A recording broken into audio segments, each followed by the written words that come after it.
Good morning, everybody. So 4 exercises, upper and lower. At the end of each upper exercise, we're going to add one long set to kind of burn out those muscles a little bit. So we're going to start on exercise for the quadriceps. We're going to do a hack squat, a heels, which is a heels elevated squat for most of us, unless we have crazy control and amazing quads. So in a hack squat, traditionally the weight is slightly behind you, so I'm just going to hold a band back here so that I have some sense that there's something back and down. You bend your knees first, keep the core rigid, and then just sit straight down like you're sliding your back down and up the wall. So in this variation of the squat, there's no hinge at the waist, which forces the load really down into those quadriceps. Right, so when we do a cyclist squat, which we do sometimes, right, you'll still do the same thing, but your torso may come a little bit forward at the bottom. Definitely more range of motion. Lets you force a little bit of work into the glute to get you back up. This way, most of the work stays in the quadricep. So that's the hack squat. For me, I found it useful to at least do one where I can sort of see my reflection somewhere to make sure that my back is staying sort of flat, right? So you want your back to stay parallel to a wall or whatever. So you almost want to imagine that you're leaning back into the wall as you come down, and similarly, like leaning back a little bit to stand up. It's a little counterintuitive.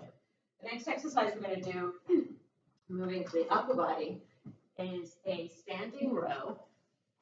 I'm going to use bands. If you don't have the band, right, just do that bent over row to double arm bent over row we did last week with the dumbbells, right? You can even do a row with one single weight in the middle, right? Just hold it in two arms, lean forward, right? Check your posture. You can go single arm row if that's more your speed. So I'm going to retract the shoulder blades, pull back, all the way back forward. Since we're standing, there's an opportunity here to really lock in the torso and work on keeping the core stable and rigid, right? If your band's too easy, if your weight's too easy, have that pause at the back and then let it come forward, shrug the shoulders back. Right, so depending on the tension you found, 10, 12, you don't have enough tension, 15 reps. But keep in mind that today we're going to add one more move after we finish this set. So make this one the set that's about strength. And then we're going to do a seated row, slightly different angle to burn out some of those back muscles.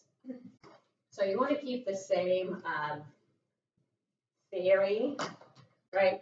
Torso nice and upright, shoulders pinch back first, squeeze back and forward, right? So these are not about low, slow reps. You want to keep the form strict, but you want to knock these out so you're working on muscular endurance, not just strength, kind of strength and a little bit of endurance.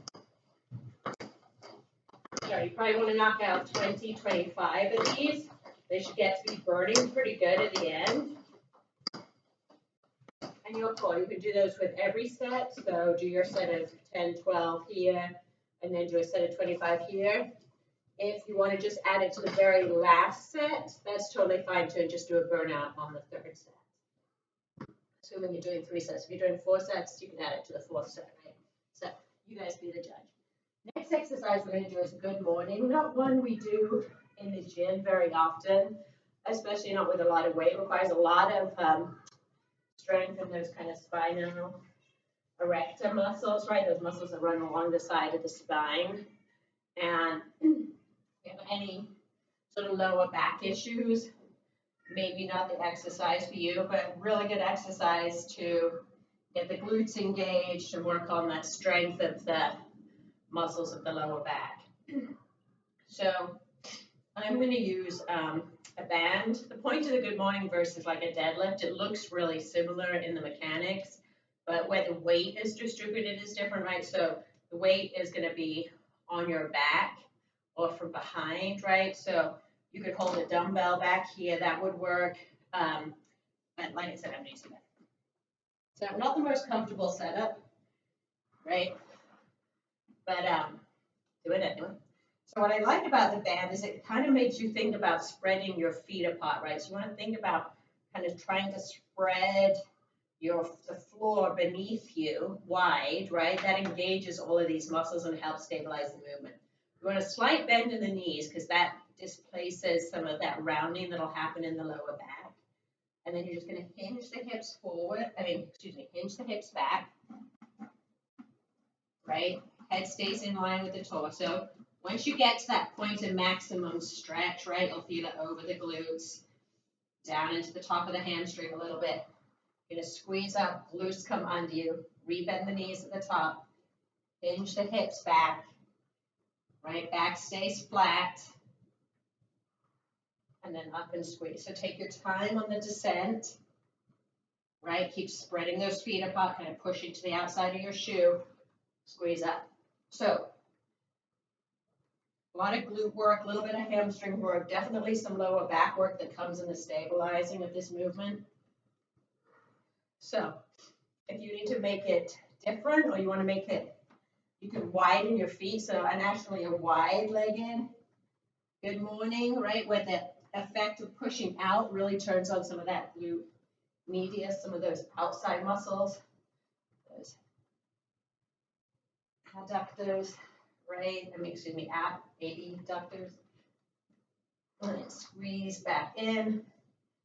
So depending on the tension or the weight you have available, right, modify the number of reps. You should feel like a pretty good burn in your posterior chain with those. Okay. Just keep the form super strict. Don't let that lower back kind of round, right? You want to keep that neutral spine if possible, right? So keeping all of this engaged, obviously. Good morning, Max.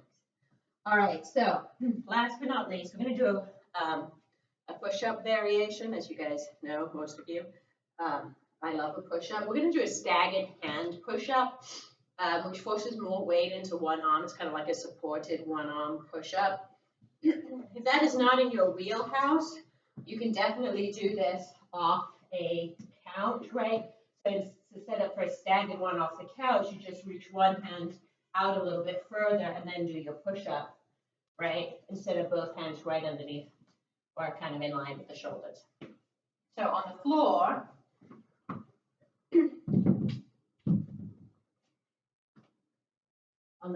here's what it's going to look like. One hand's going to be a little bit out in front.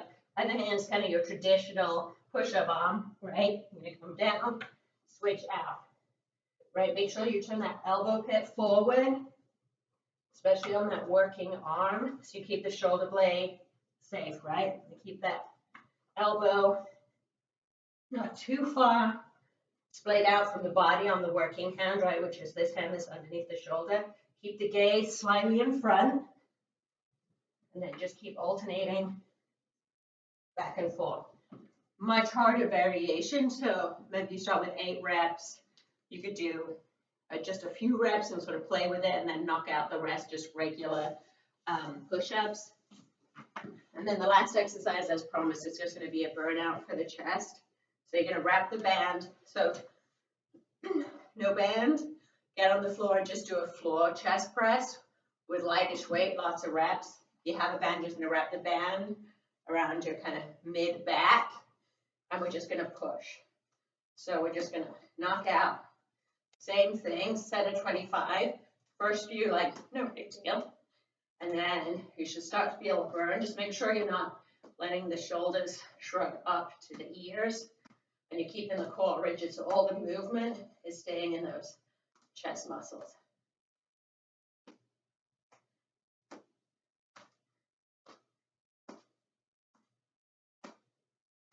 All right, so 20, 25 of those, and just like with the back exercises, you can choose them to do them every round if you're wanting that challenge. If you want to do it on the last set you're doing, it's a good way to kind of finish strong. That's workout for the day. Happy Monday, everybody. Hope everybody has a good, healthy week, and I'll see you guys tomorrow. See ya. Okay, Max.